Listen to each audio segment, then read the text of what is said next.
Where has that performance been for the last couple of weeks, Tottenham Hotspur? I'm starting to question what is going on. I did not have that on my 2026 bingo card, or I must not have been sent the script for tonight. I really thought we'd struggle against this Dortmund side. A Dortmund side who have lost one game in the Bundesliga and sit second because Bayern Munich are just obviously miles clear. You know, they've got Harry Kane. They're going to be miles clear. But tonight, Borussia Dortmund were basically Dr. Dortmund. I heard a few Dortmund fans or saw a few Dortmund fans on Twitter basically say that this is going to be the situation because Dr. Tottenham, you know, has been the thing for ages, but now it's over to Dr. Dortmund. An absolutely fantastic display from Spurs, especially in that first half. But in the second half, you know, got the job done and made it quite sensible and clever with their play and their defensive ability. Thomas Frank, you know, I've made my opinions clear on him. This is, you know, a small little step, hopefully, to turning this Spurs side around. And, you know, usually when I say that, we're beating Slavia Prague or someone. But this Dortmund team, fair play. This was a really good result and something that Tottenham really needed. The atmosphere was better. And I'm going to deep dive now into the stats, the star performers, and, you know, basically on a night where we didn't have many first team players available. We had Djed Spence playing left wing. But yeah, obviously this is a premiere. I always like to premiere my reaction video so you guys can get involved in the chat on the left hand side. Get your comments in there as well. Get your comments down below if you're watching it afterwards. And as I always say on these videos, if you could support the channel in any way possible by leaving your likes, subscribe, hit the notification bell, let you know when I go live in situations such as this. Hype the video as well. And also, if you can, because it is a premiere as well, if you can leave any super chats, I would be forever grateful. It helps support the channel and, you know, gives you content such as this. But yeah, Spurs, really impressed with what I saw tonight. I think there was a stat as well. That's the first game since Opta started recording stats in like the early 2000s, so 20 years, where Dortmund haven't had a shot in a Champions League game in the first half. That is insane. That is insane. So Spurs in the end, 12 shots, 5 on target, 53% possession to Dortmund's 5 shots, 2 on target, and 47% possession. And, you know, in the build up to this, Thomas Frank really needed a result. A lot of people saying we were going to get battered. He was going to get sacked. So he is sort of, you know, the club that stood by him, gave him time. You know, we all thought he was going to lose it on Sunday or Monday following that West Ham game, which was absolutely turgid. But, you know, roll on Burnley Saturday where that probably will happen instead. But yeah, in general, when we look at the performance from the Spurs team, really impressive. All round, a very good team performance. That first half, we literally came out of the blocks and it was like watching Thomas Frank's Brentford team. Because that's what they'd do. They'd start quick. They'd be whipping crosses in, getting attacks in. And, you know, lots of controversy over, you know, Matisse Tell coming out the squad, Dominic Solanke coming back in. But I'll tell you what, Dominic Solanke, you know, he might still be a bit of ring rust there. His match fitness might not be at 100%. But, you know, we all know this player. We all know what he can do. I'll go through the individual players, obviously, as I talk through it. But obviously, I'll talk about the match moments first. And we go 1-0 up in the 14th minute after a very dominant early display. As I said, I think the possession at that stage was at about 70%. Dortmund not having a shot in that first half as well. And it's a really good header. Or not header, sorry.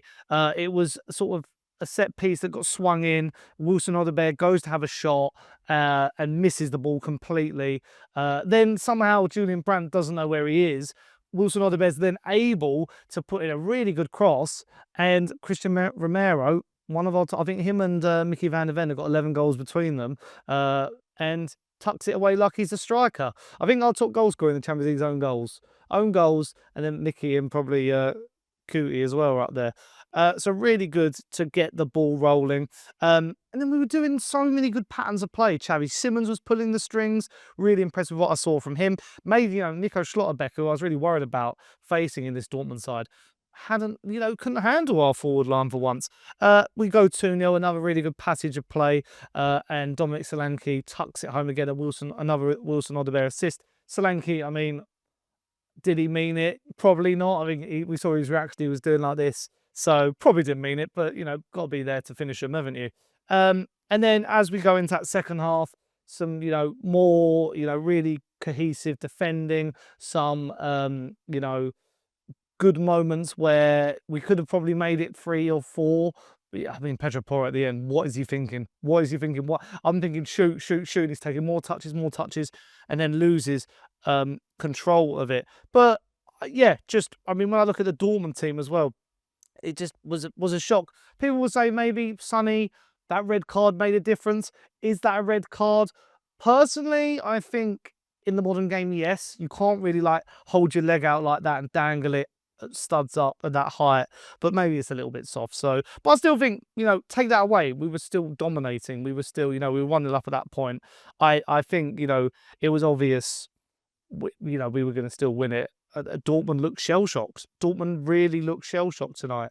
But that leaves us in a really good position in the Champions League spaces as well, because I think, top 8 obviously have automatic promotion, and then the 8 after that then go into the the knockout qualification round. But at the moment, that sticks us. Obviously, there's some games to play tomorrow night as well, and then final match day against Frankfurt, which will be really important away. That sticks us 4th. We are only 1 point behind Real Madrid and Bayern. Bayern have got a game to play, and our record stands at 4 wins, 2 draws and 1 loss, winning all our home games and extending that run of unbeaten at home in Europe, which is completely different to what it is in the Premier League. Again, the atmosphere tonight was incredible, but yeah, that puts us in a really good space. So yeah, I'm happy about that. Going back to the fans, really happy with what I saw from the fans tonight. Really good, for a lot of money to go to those Champions League games, but they really brought the atmosphere. So I was really impressed with that. And then finally, some individual shout-outs. I thought Porro was a lot better defensively. And I really, thought he was good, going forward, really, opening up that space, especially when Dortmund were down to 10 men. Romero and Danso, I mean, Romero is just sublime. I think he had one moment where he sort of took his eye off the ball when it rolled under his foot, which made me laugh. Danso coming in for Mickey van der Ven, he's just seamless sometimes, isn't he? No nonsense. Kept that clean sheet, which was really important. Udogie, we missed him so much. He is unbelievable as our left back. Unbelievable as our left back. You've probably seen the rumours, and I mean, we're nearing confirmation of Sousa joining.